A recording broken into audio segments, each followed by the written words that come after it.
These are the words of the covenant which Yahweh commanded Moses to make with the children of Israel in the land of Moab,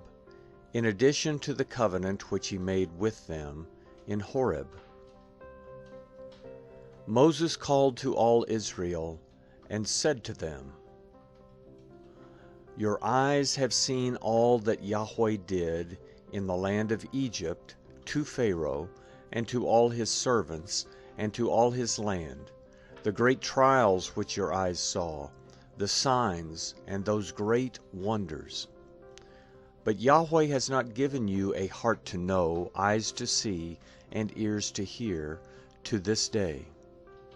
I have led you 40 years in the wilderness. Your clothes have not grown old on you, and your sandals have not grown old on your feet. You have not eaten bread, neither have you drunk wine or strong drink, that you may know that I am Yahweh your God. When you came to this place, Sihon the king of Heshbon and Og, the king of Bashan, came out against us to battle, and we struck them.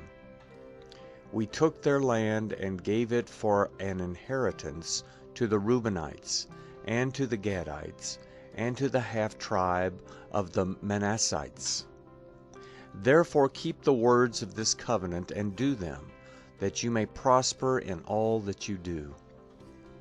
All of you stand today in the presence of Yahweh your God, your heads, your tribes, your elders, and your officers, even all the men of Israel, your little ones, your wives, and the foreigners who are in the middle of your camps, from the one who cuts your wood to the one who draws your water, that you may enter into the covenant of Yahweh your God, and into his oath, which Yahweh your God makes with you today, that he may establish you today as his people, and that he may be your God,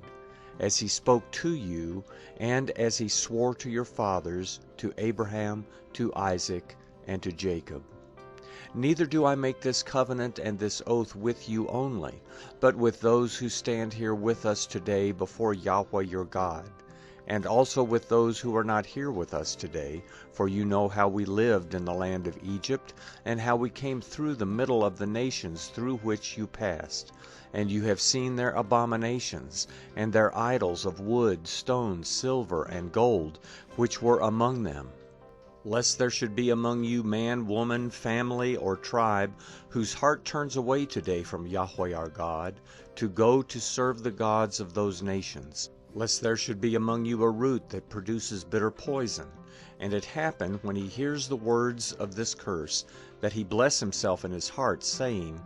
I shall have peace, though I walk in the stubbornness of my heart, to destroy the moist with the dry. Yahweh will not pardon him, but then Yahweh's anger and his jealousy will smoke against that man, and all the curse that is written in this book will fall on him, and Yahweh will blot out his name from under the sky.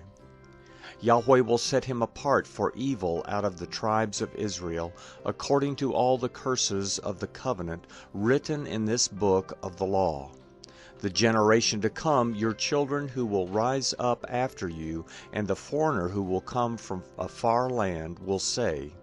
when they see the plagues of that land, and the sickness with which Yahweh has made it sick, that all of its land is sulfur, salt, and burning, that it is not sown, doesn't produce, nor does any grass grow on it, like the overthrow of Sodom, Gomorrah, Admah, and Zeboim, which Yahweh overthrew in his anger and in his wrath.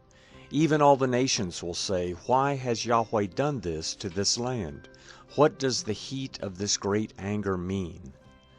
Then men will say, Because they abandoned the covenant of Yahweh, the God of their fathers, which he made with them when he brought them out of the land of Egypt, and went and served other gods and worshipped them, gods that they didn't know, and that he had not given to them. Therefore Yahweh's anger burned against this land, to bring on it all the curses that are written in this book.